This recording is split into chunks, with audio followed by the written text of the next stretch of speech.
ನಮಸ್ಕಾರ, ನಾನು ಭಾನು ಶ್ರೀನಿವಾಸ್. ಶೃಂಗೇರಿ ವಿಧಾನಸಭಾ ಕ್ಷೇತ್ರದ ಚುನಾವಣಾ ಫಲಿತಾಂಶದ ನಂತರ ಶುರುವಾದ ಮತಸಮರ ಈಗ ಹೈಕೋರ್ಟ್ ಅಂಗಳದಲ್ಲಿ ಸ್ಫೋಟಕ ತಿರುವು ಪಡೆದುಕೊಂಡಿದೆ.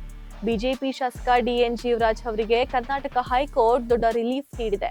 ಅಷ್ಟೇ ಅಲ್ಲ, ಈ ಪ್ರಕರಣದಲ್ಲಿ ಪೊಲೀಸರ ನಡೆ ಮತ್ತು ರಾಜಕೀಯ ಒತ್ತಡದ ಬಗ್ಗೆ ನ್ಯಾಯಮೂರ್ತಿಗಳು ಆಡಿದ ಮಾತುಗಳು ಈಗ ಇಡೀ ರಾಜ್ಯದ ಗಮನ ಸೆಳೀತಾ ಇದೆ. ಹೌದು, ಶೃಂಗೇರಿ ಚುನಾವಣೆಯಲ್ಲಿ ಅಂಚೆ ಮತಗಳ ಮರು ಎಣಿಕೆ ವೇಳೆ ಅಕ್ರಮ ನಡೆದಿದೆ ಎಂಬ ಆರೋಪದ ಮೇಲೆ ದಾಖಲಾಗಿದ್ದ ಎಫ್ಐಆರ್ಗೆ ಹೈಕೋರ್ಟ್ ಈಗ ಮೌಖಿಕವಾಗಿ ತಡೆ ನೀಡಿದೆ. ಕಾಂಗ್ರೆಸ್ ಏಜೆಂಟ್ ಸುಧೀರ್ ನೀಡಿದ ದೂರಿನ ಆಧಾರದ ಮೇಲೆ ಜಿಲ್ಲಾಧಿಕಾರಿ ಮತ್ತು ಚುನಾವಣಾಧಿಕಾರಿ ವಿರುದ್ಧ ಕೇಸ್ ದಾಖಲಾಗಿತ್ತು. ಇದನ್ನ ಪ್ರಶ್ನಿಸಿದ ಜೀವರಾಜ್ ಅವರು ಸಲ್ಲಿಸಿದ ಅರ್ಜಿಯ ವಿಚಾರಣೆ ನಡೆಸಿದ ನ್ಯಾಯಮೂರ್ತಿ ವಿ ಶಿಶಾನಂದ ಅವರ ಪೀಠ ಪೊಲೀಸರ ವಿರುದ್ಧ ಅಕ್ಷರಶಃ ಕೆಂಡಾಮಂಡಲವಾಗಿದೆ. ಇನ್ನು ವಿಚಾರಣೆ ವೇಳೆ ನ್ಯಾಯಮೂರ್ತಿಗಳು ಕೇಳಿದ ಪ್ರಶ್ನೆಗೆ ತನಿಖಾಧಿಕಾರಿಗಳು ತತ್ತರಿಸುವಂತೆ ಮಾಡಿದೆ. ನಿಮಗೆ ಕಾಣೋದಿಲ್ವೇ? ಯಾರೋ ಮಾಡಿದ ಪ್ರಮಾದಕ್ಕೆ ಇನ್ಯಾರ ವಿರುದ್ಧ ಏಕೆ ಕೇಸನ್ನ ಫೈಲ್ ಮಾಡ್ತೀರಿ ಎಂದು ತನಿಖಾಧಿಕಾರಿಯನ್ನ ಕೋರ್ಟ್ ನೇರವಾಗಿಯೇ ಪ್ರಶ್ನಿಸಿದೆ.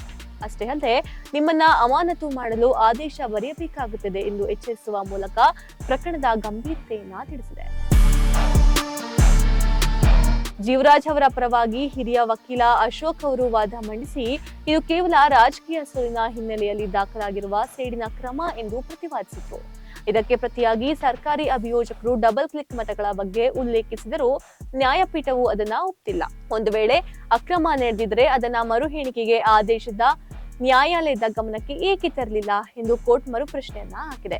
ಅಂತಿಮವಾಗಿ ಈ ಇಡೀ ಪ್ರಕರಣ ರಾಜಕೀಯ ಒತ್ತಡಕ್ಕೆ ಮಣಿದು ದಾಖಲಿಸಿರುವುದು ಎಂದು ಹೈಕೋರ್ಟ್ ಅಭಿಪ್ರಾಯ ಪಟ್ಟಿದೆ.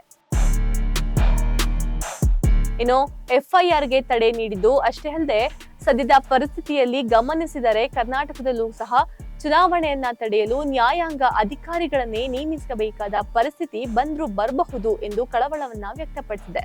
ಮುಂದಿನ ವಿಚಾರಣೆ ನಿಗದಿಯಾಗಿದ್ದು, ಅಂದಿನ ಜಿಲ್ಲಾಧಿಕಾರಿ ರಮೇಶ್ ಅವರಿಗೂ ಈ ಆದೇಶ ರಿಲೀಫ್ ಸಿಕ್ಕಂತಾಗಿದೆ.